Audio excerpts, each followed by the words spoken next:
बोल लूं ज्यादा तो नहीं। बोलो। अब सभी बहुत लाल वेद व्यास जी ने अपने शिष्यों से बताया कि ऐसे शिष्यों मैं दो चौपाई बोलता हूँ, थोड़ा ध्यान से सुनना। कहा बोलिए। कहा कि कबहू न करिए काम विश्वास और यही हो बुद्ध बनना।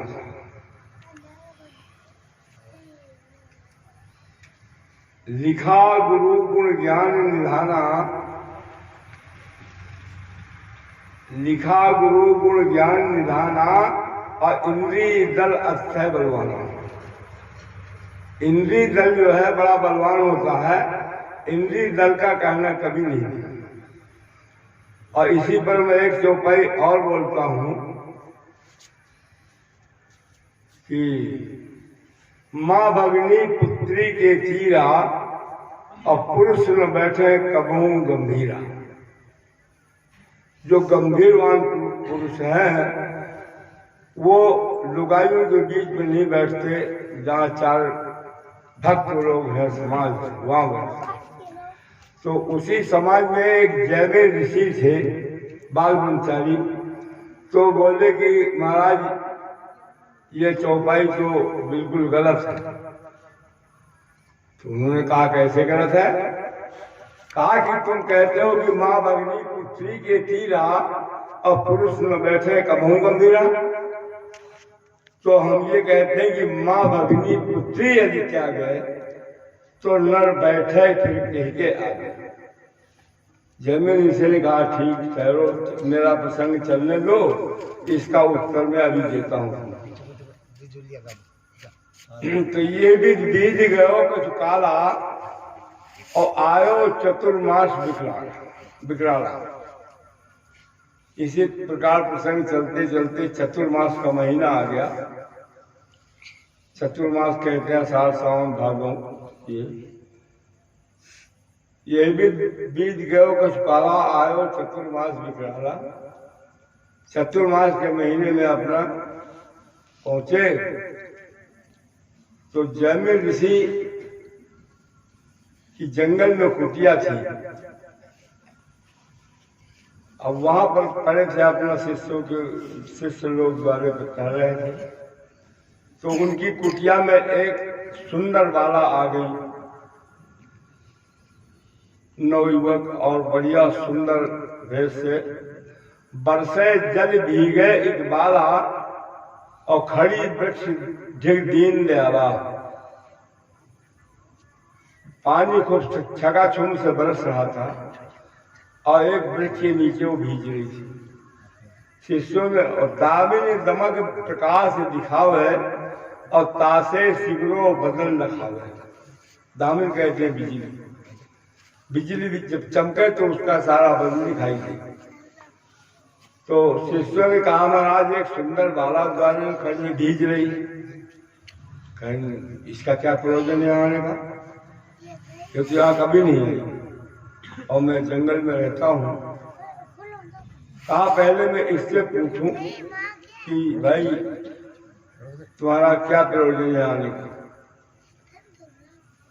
तो मुनि उठे आश्रम से और कहा हाँ हमारे बात को उत्तर दो, किस प्रयोजन से आई हो?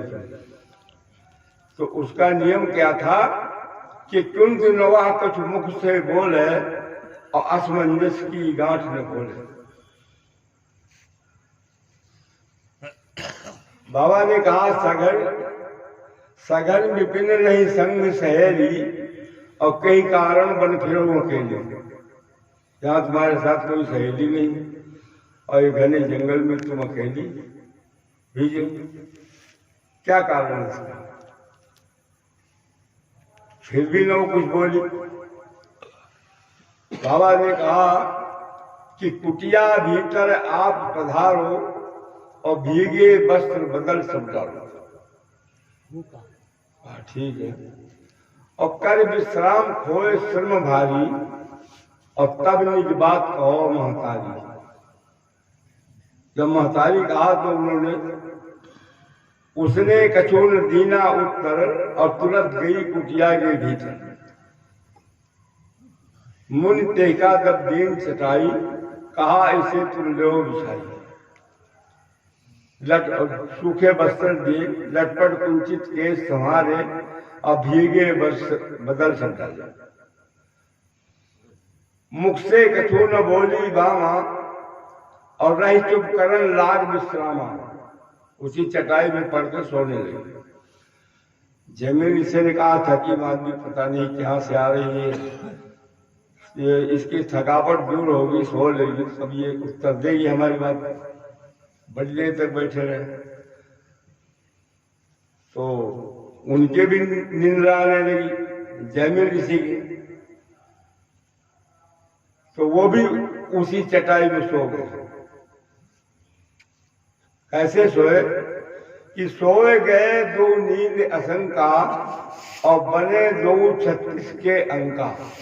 36 में 3 दाई छे गए, यानी उधर को मुंह को कर लिया, उधर को ये कर लिया। और देर भई जब लीना करवट और 63 भय कि मानो 63। जब वो करवट लिया तो सामने सामना मुख हो गया।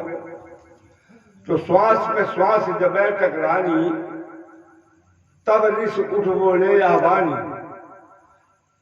कि हम कुछ कहानी चाह सुन ले हो और उचित हमें तुम उत्तर दे। हम कुछ कहना चाहते हैं और तुम हमारी बात को कोई उत्तर नहीं दिया। कहना कहिए, वही बाला कहती है अब बोली हो। तो इन्होंने सोचा कि इतनी देर में तो अभी उठी है और एक शब्द ये कहती है कि बोलो, और अगर देर करते हैं तो हम जो कुछ कहना और 60 में हम कह दें, ये फिर सो जाएगी तो फिर बैठे रहेंगे। तो वो कहते हैं कि उरी इच्छा करो विवाह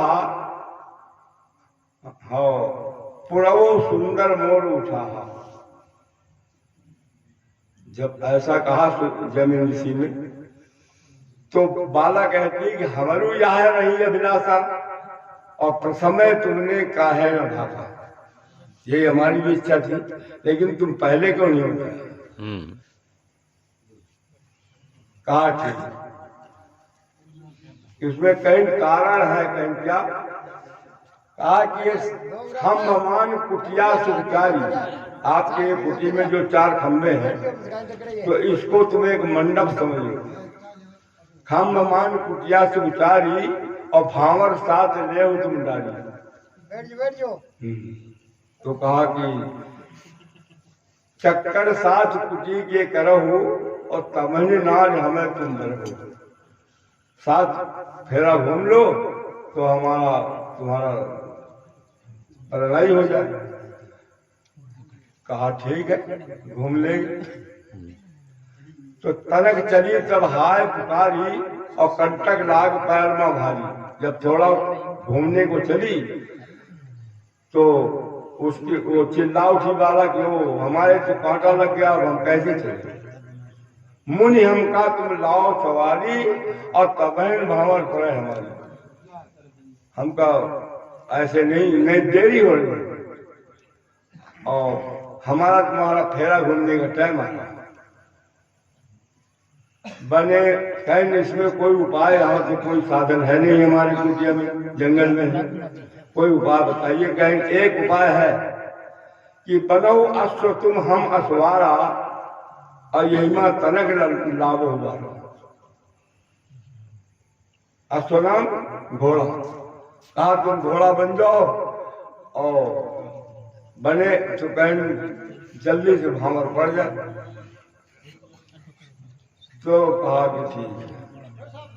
तो बने ऋषि का मांग तुरंगा और चढ़ी नाज हस चंचल अंगा और हाथ लीन चाबुक बिकराला और मार्ग भेदिस मिनती खाला। और चक्कर गिने 1 2 3 और 4 5 की गणना की ना, और आशा लगी कि 7वीं बारा पहियों में मंधरस वाला। और वो 7 का नावे ने ले 1 2 3 4 5 1 2 3 4 5 1 2 3 4 5। और बहुत देर हो गई जब मुनि की पूरी सुस्त कर दिया शरीर मारते मारते, तो कहा कि पूर्व भरे जब सतवीं चक्कर तो व्यास जी ठाड़े मुनि के अंदर दंड कमंड। वही व्यास जी अपना स्त्री का रूप बना करके गए थे जैमिनी ऋषि की परीक्षा लेने के लिए कि हमारी चौपाई को गलत बताया है। भाई भाई हरिओम ऐसा ला दिया हुआ है लड़की देख लिया था। हाँ पूरा फोटो लिखे चलना तो बटन साथ फेरा कहीं ये दशा क्या करवा लिया वेद व्यास जी ने जमीन से ये खाल कैसे खिंचवा लिया। अरे कहा महाराज कहीं और कुछ ना बोलिए, ये बोलिए कि हम वो चौपाई जो लिखा था उसको लिखी रहने देंगे मिटा देंगे। अरे कहा लिखा चाहो तो वो लिख लीजिए और हमने कैसे न चित दी जाए मोहि हरि भगत देव दृढ़ रहे।